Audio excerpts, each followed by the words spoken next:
Assalamu alaikum. आज बनाओ अस Kashmiri style दगित हाक युस कशीर मज वारिया ज़्यादा छ यिवान बनाने तो ये बनाउन छ वारिया आसान। अत खतर सारी खुद ब्रोंह छ अस निमुत हाक युस असल पर सोरमुत तो क्लीन कोरमुत। अम पत करो अस अकिस प्रेशर कुकरस मज आब बॉयल येल सो बॉयल गस अत मज त्रावो अस ये हाक। वन छ अस ये हाक बॉयल करन यीतिस कालस नी सॉफ्ट गस नरम गस।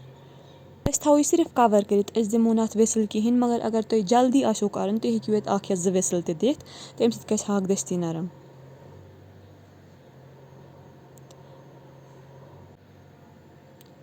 थोड़ा टाइम पत करो अस चेक कि यह हाक छ गोमुत सॉफ्ट नरम्योमुत छ कि ना तुम हेकु वुचित अत टाइमस पे कलर गसान चेंज।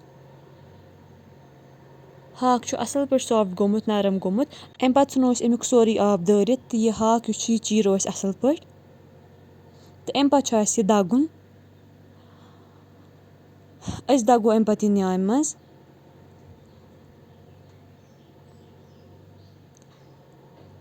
अस असल पर दगुन तुम हेकु वुचित हाक छ असल पर आमुत दगने। अम पत अस निमो अकिस बानस मज तेल येल सो गरम गछ अत मज त्रावो अस प्रान स्लाइस करित तो यह करुन अस हल्का फ्राई यीस कालस अत कलर चेंज गस।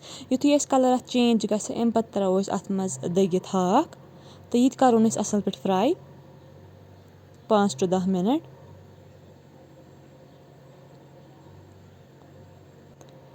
थोड़ा टाइम फ्राई करने पत त्रावो अस अत मज नील मर्चंगन अत छ अत मज 3 नील मर्चंगन त्रमित चटित।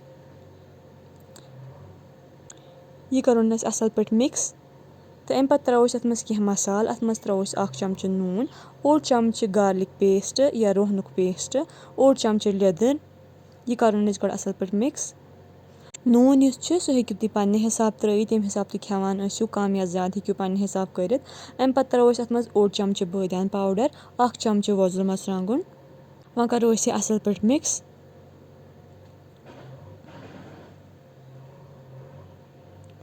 अम पत त्रो अस अत मज थोड़ा आब ताकि ये मसाल छ यम गसन असल पर मिक्स। अम पत त्रावो अस तकरीबन 1 गिलास आब अत मज यम सत पूर पट कवर गछ। तो लास्टस छ अत मज त्राउन ओड चमच ज़्योर। यह करुन अस बेक लट मिक्स। अम पत थो अस अत ढकन तो यह करुन अस तीतिस कालस कुक यीतिस कालस आब छ अमुक यह श्रपे। तो बस कश्मीरी स्टाइल दगित हाक छ रेडी। उम्मीद छ तुम वीडियो पसंद आमुत। इथी वीडियो वुचने खतर करो सन चैनल लाइक तो सब्सक्राइब।